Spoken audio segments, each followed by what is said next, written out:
माँ बदल गई। कहानी उस घर की है जहाँ बहू और बेटी को एक माना जाता था, लेकिन फिर अरे शिखा बेटा, तू रसोई में क्यों घुसी रहती है? जा, रोटी मैं बना लूंगी। नहीं नहीं माँ जी, आप बैठिए, बस सारा खाना बन ही गया है। श्वेता को बोल देती हूँ, वो खाना लगा देगी सबका। मुझे पैसे देना, पार्लर जाना है। हाँ हाँ चली जाना, भाभी को भी ले जाना। वो भी जाने को बोल रही थी पार्लर, पर पहले ना मदद कर दे उसके खाना लगाने में। देख माँ, वो बहू है, उसे बहू रहने देना, इतना सर पर मत चढ़ा भाभी को। श्वेता, ज्यादा मत बोला कर। बहू और बेटी में कोई फर्क नहीं होता है। जा जाकर काम कर। ननद को माँ का भाभी से इस तरह प्यार करना बिल्कुल अच्छा नहीं लगता। वो बार बार किसी न किसी तरह माँ को भाभी के खिलाफ भड़काती रहती, लेकिन कोई फायदा ना होता। एक सारा दिन घर में काम करती रहती है। हाँ हाँ माँ, हम लोग जा रहे हैं ना गोवा। अच्छा जी, भाभी ने तो हमें बताया भी नहीं। वैसे तो सारी पंचायत करती है, ये गोवा वाली बात क्यों छुपा गई हमसे? अरे क्योंकि उसे खुद नहीं पता था बहन। मुझे टिकट सस्ती मिल रही थी तो मैंने बुक कर दिया। हाँ शिखा, पैकिंग कर ले, संडे हम जा रहे हैं गोवा। दोपहर में शिखा पैकिंग कर रही थी कि सास आ जाती है। ये क्या बहू, साड़ियाँ? अरे गोवा जा रही है घूमने या फिर शादी में मायके हैं? माँ जी, ऐसा कुछ है ही नहीं, समझ में नहीं आ रहा क्या रखूं कपड़े में। अरे तेरी और श्वेता की साइज तो एक ही है, उसके कुछ मॉडर्न कपड़े ले ले, आकर लौटा देना। हाँ माँ जी, ये ठीक रहेगा। शिखा श्वेता के पास जाती है और उससे कपड़े मांगती है।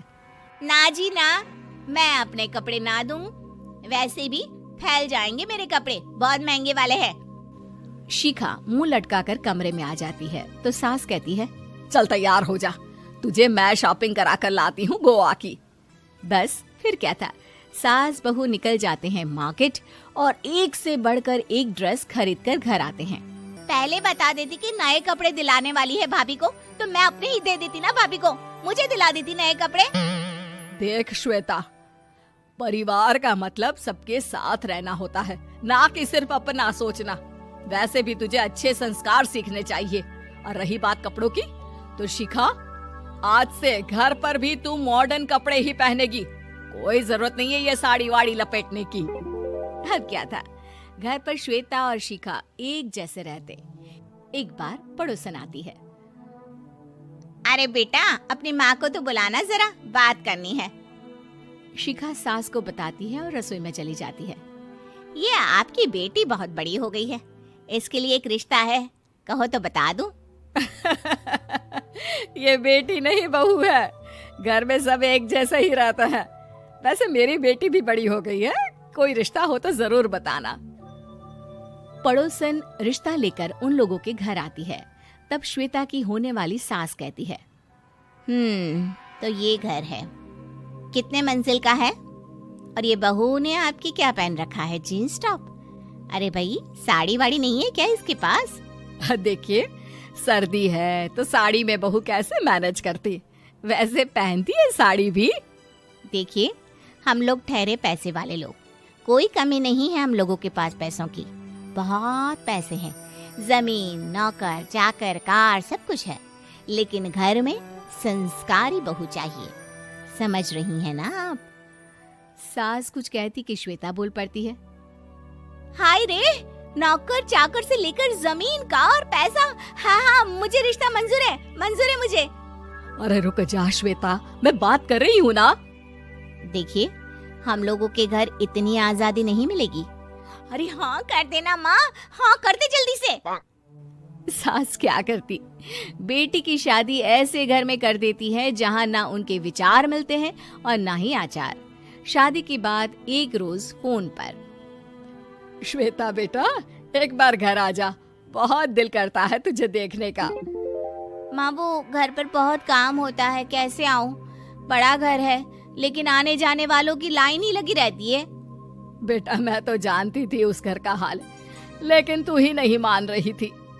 माँ देख, हर घर का यही हाल है।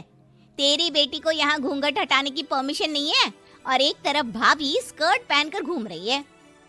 बेटा मुझे क्या पता था कि मेरी बेटी को ससुराल के नाम पर पिंजरा मिल जाएगा।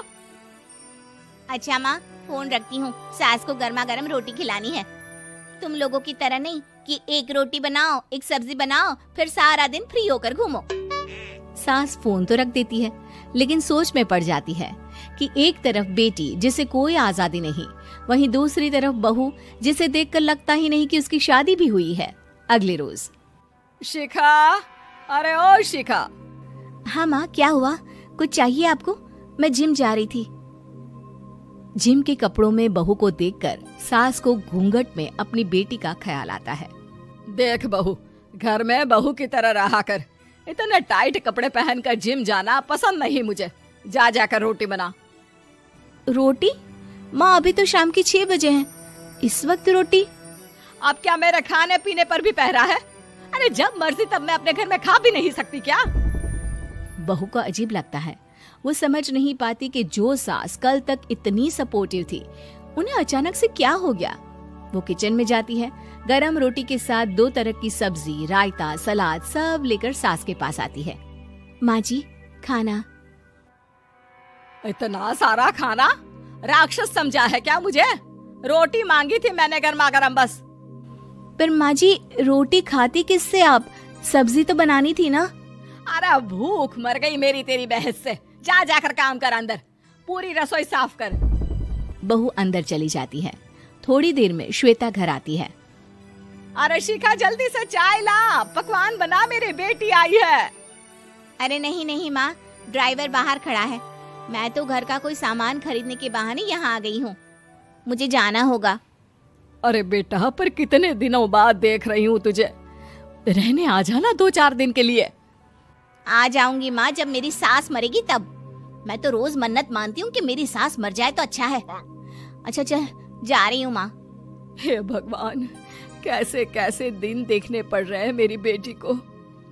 सास अंदर जाती है, जहाँ श्वेता की जिम वाली सहेली का फोन आया होता है। क्या बात है, आज जिम नहीं आई? अरे पता नहीं यार, आज माँ को क्या हो गया अचानक। पर खैर कोई नहीं, लगता नहीं कि मैं अब जिम आ पाऊंगी। शिखा स्पीकर पर बात कर रही थी, जिसे सास सुन रही थी। यार ये सास ना होती ही ऐसी है। मैं तो कहती हूँ बुढ़िया जल्दी मरे और तू आराम से जिए। शिखा को सहेली की बात पर गुस्सा आ जाता है। माँ के मरने की कौन सा बच्चा दुआ मांगता है मोहिनी? आगे से ऐसी बात मेरे सामने मत करना। हमारे घर की शोभा ही माँ है। क्या हुआ जो थोड़ी सख्ती दिखा रही है? उसमें भी कोई ना कोई उनकी भलाई ही होगी। मैं तो कहती हूँ भगवान मेरे जैसी सास सबको दे, जो सिर्फ माँ की तरह है। सास वाली तो कोई बात ही नहीं है उनमें। सास ये बात सुन रही थी। उनकी आंख में आंसू आ जाते हैं कि क्यों वो बेटी की किस्मत में बहू को भी भागीदार बना रही थी। शिखा, अरे ओ शिखा, क्या हो गया?